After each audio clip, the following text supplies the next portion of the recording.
of the many, many insects that we encounter on a daily basis in our garden, would you believe that only about 1% are what we would call bad bugs?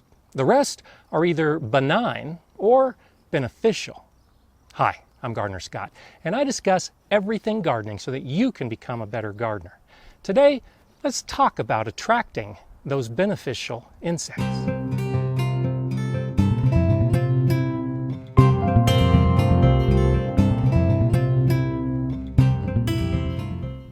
Over the years, I've worked pretty hard to attract the beneficial insects to my mini gardens, and it's made a huge difference in reducing the population of that 1% of bad bugs. But once the work is done, you can actually just kind of sit back and relax and let nature take care of everything.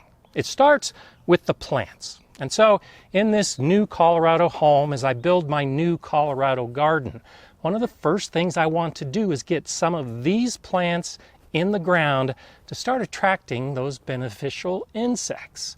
Now, by the end of this video, you'll know what these plants are. There's about 2 dozen I'll tell you about.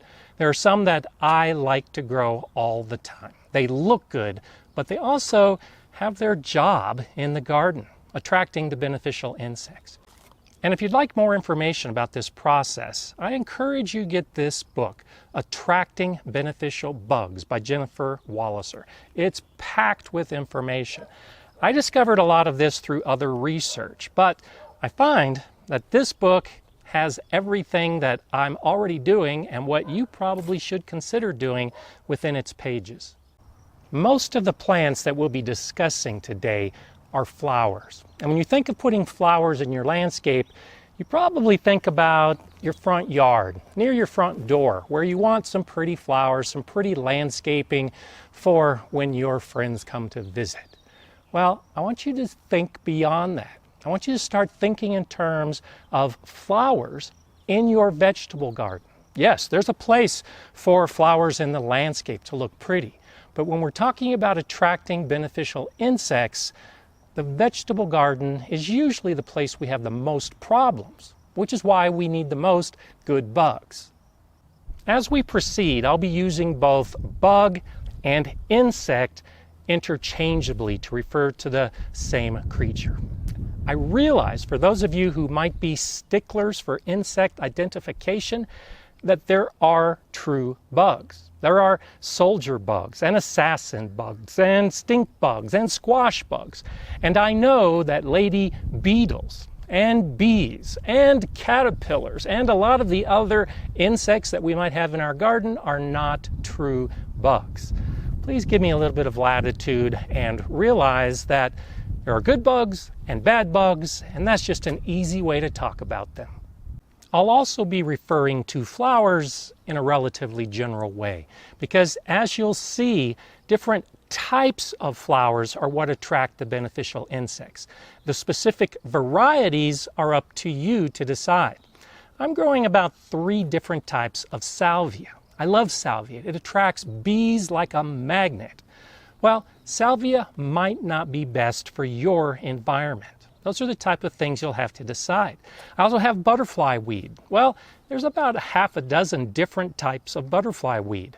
Only a couple do well in my garden, but there might be others that can be good in your garden. So again, give me a little bit of latitude when it comes to the varieties and the types of flowers that I'll be recommending, and realize that there are certain types that you need to understand when it comes to attracting those beneficial bugs. Let me go ahead and give you right now the top 10 flowers from Birds and Blooms magazine for attracting bees. They are catmint, calendula, bee balm, sedum, lavender, borage, foxglove, crocus, anise, hyssop, and heliotrope. And I grow all of these in my landscape. They're beautiful flowers in addition to attracting the bees. And at the end of the video, I'll give you my top 12 that don't include these 10 for attracting a lot of the other beneficial insects. And let me go ahead and highlight this point. There are many sources that are focused on bees and how to attract bees to your garden. Well, bees are just one of the thousands of beneficial insects that can make your job easier in the garden. Pollinators are very important, and bees are primary among them. But flies will pollinate flowers, wasps will pollinate flowers, ants will pollinate flowers. There are many other types of insects that are also great pollinators. So while I strongly encourage you to attract the bees to your garden, think about the other types of pollinators that can benefit your plants. And let's try to encourage a lot of those to our gardens as well. And you also need to realize that some of the good bugs might actually be bad bugs early in their life. There's a lot of information out there about attracting butterflies to your garden, and I love attracting butterflies. That's one reason why I'm growing this butterfly weed. That's what monarch butterflies eat, as caterpillars. And many of us are trying to get rid of caterpillars in our garden. Well, the butterflies are great pollinators as well, but to get those pollinators, you're going to have to deal with some of the caterpillars. To help keep our caterpillar populations under control, you might want to consider trying to attract parasitic wasps. These are wasps that will actually lay their eggs in caterpillars. And then those eggs will hatch and the larva will eat the caterpillar from the inside out. It's a very effective control. But when you start talking about attracting wasps to the garden, there are many gardeners that think wasps are nothing more than yellow jackets and they want to get rid of them. Well, expand your understanding and realize that there are many different types of insects. And don't think that wasps are all bad, because there's most of them that are really good.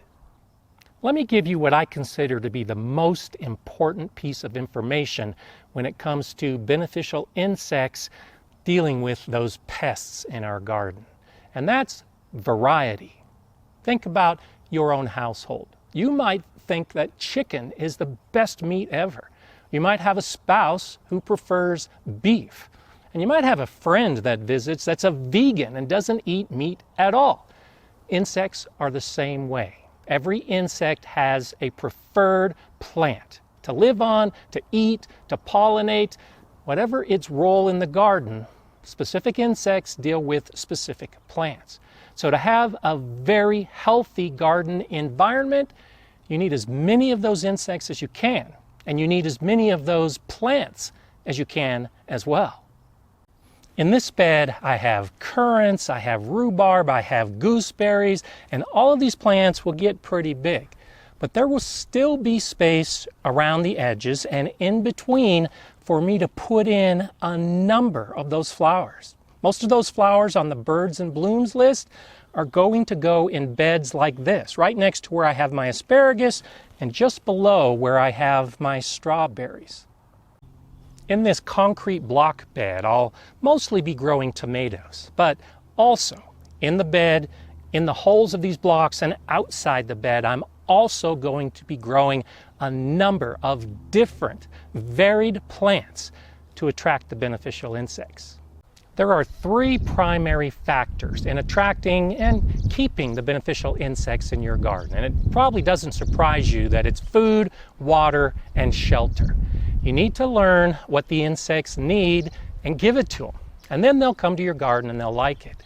And you should also think beyond the short term, because if you can establish some of these populations of insects, the kind that will overwinter and come back, then every year you just have more and more of the beneficial insects. And so to those top three, I'll also add protection. It's protection for their life cycle, to include reproduction. You give all that to those insects, they're going to love your garden. It may surprise you to find that the primary food for most of these insects is pollen and nectar.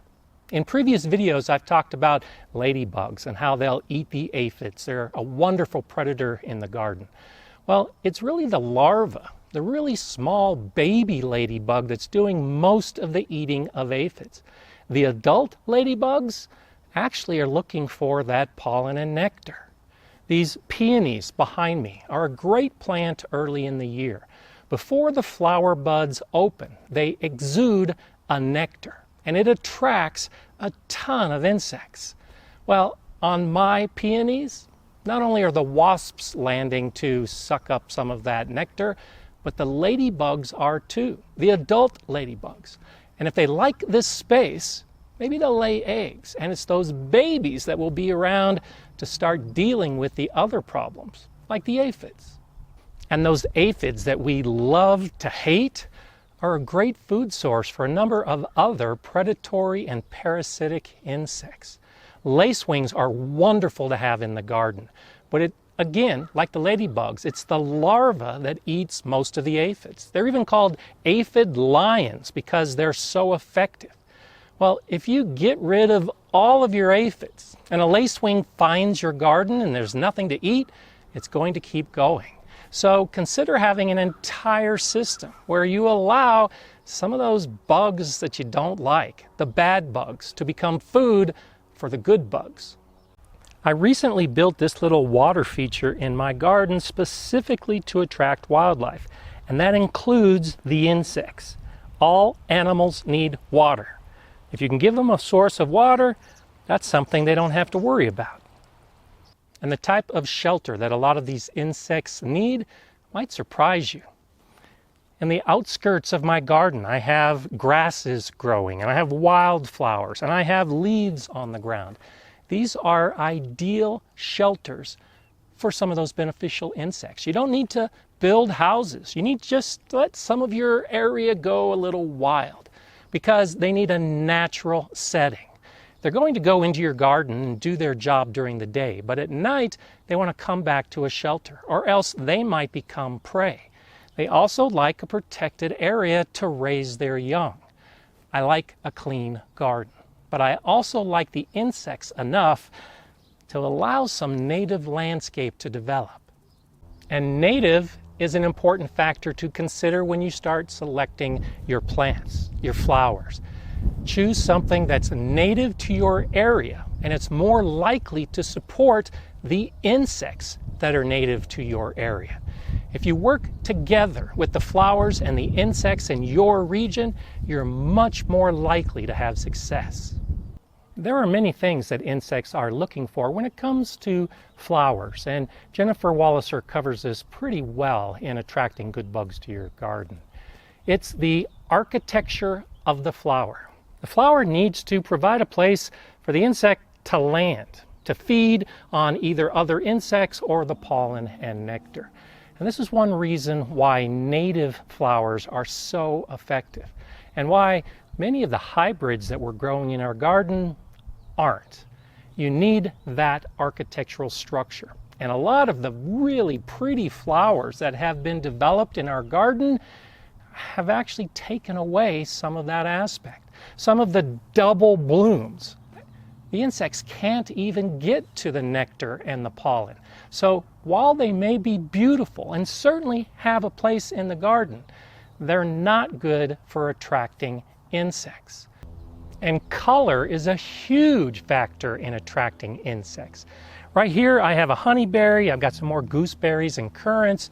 Their flowers are primarily white or yellow. So what I want to put into this bed, like all the others, are orange flowers and red flowers and blue flowers, because the different colors attract different insects. And you can think beyond the colors that we can see, because insects can also see ultraviolet light. And so there are some really cool flowers out there that look nice to us, but they are magnets for insects who can see in the ultraviolet.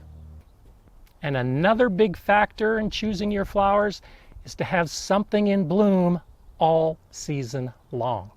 It's great to have the perfect flower with the right architecture and the right color, but chances are it's not going to be blooming for the entire life cycle of the insects you're trying to attract. So you'll need different plants, different flowers that are blooming, some in the spring, some in the summer, some in the fall. The plants I have here meet that criteria. Most of them are perennials, and I'll plant them this year. I can't expect to get flowers, but next year when they bloom, they'll be blooming at different times. I do have some annuals that I've grown from seed. I've got these zinnias and I've got these petunias, and they'll be flowering this year. The idea, again, is a lot of variety so that there's always something in your garden to be attracting these insects. It's growing perennial flowers like the lilacs. Now, lilacs will only bloom for a very brief period. But while they're blooming, there are very few other flowers available in the garden. And this purple attracts a huge number of insects. The small flat flower is perfect architecture. This is a wonderful plant to have in your garden until the other flowers start blooming. And I know you've been waiting for my list, so these are the plants I always try to grow specifically for the insects. Yarrow. I love yarrow. With my last garden, I grew 5 different colors. It blooms for a long time and attracts wonderful insects. Queen Anne's lace is a perfect structure. It's the same basically as a carrot. So I don't always have Queen Anne's lace in my garden, but I let my carrots flower and the carrots achieve the same purpose. Dill is a wonderful herb to grow in your garden. It has that umbel-shaped flower, which is ideal for attracting a lot of the predatory insects. Coreopsis. I love the yellow flat flower of Coreopsis. It's beautiful in the garden. The insects love it too. Cilantro. Now, most of us are growing cilantro to harvest the leaves, but if you leave some of those plants in and allow them to grow, they also get that umbrella flower, which is great for the insects. Cosmos. They'll reseed and come back every year. Beautiful colors. They will be filled with insects. Potentilla. That's a flower that's native to my zone. It's a big bush. Most of the potentilla flowers are yellow. I don't even have to deal with it. It's native. I never have to water. The insects come back every single year. Sunflowers are ideal. I love sunflowers. You probably like sunflowers too. Not only are the seeds great for the birds, but the flowers are wonderful. Grow sunflowers. Coneflower, the echinacea. This is another one of those plants that does really well in my hot, dry environment. Different options for colors. Put it in your landscape if it grows in your area. I've already mentioned salvia. Salvia is one of my favorite plants. It's primarily a blue and deep purple color. This year I'm actually going to start growing some red salvia. It's a bee magnet. If I were to recommend one plant in your garden to attract those insects like bees, it would be salvia. Rudbeckia is an ideal plant. I love growing it in the garden. It's got that beautiful yellow flower with that dark brown cone. My grandmother grew it, so I like growing it for that reason. But it's also a wonderful way to attract the insects. And then zinnias. I pointed that out on the table. They're easy to grow from seed, either in a pot or just spread out on the ground. These are all wonderful plants, wonderful flowers that you should consider growing in your garden.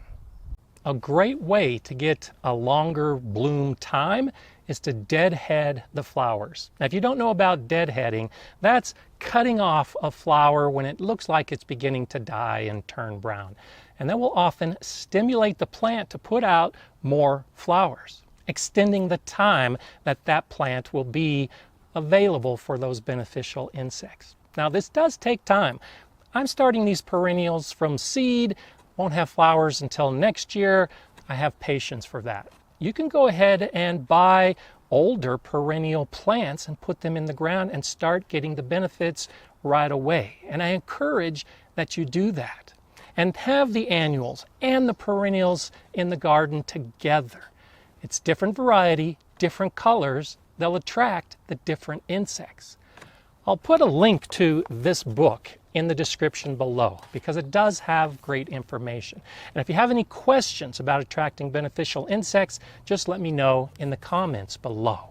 If you want to continue your journey on becoming a better gardener, then consider clicking on one of the links to these videos. I'm Gardener Scott. Enjoy gardening.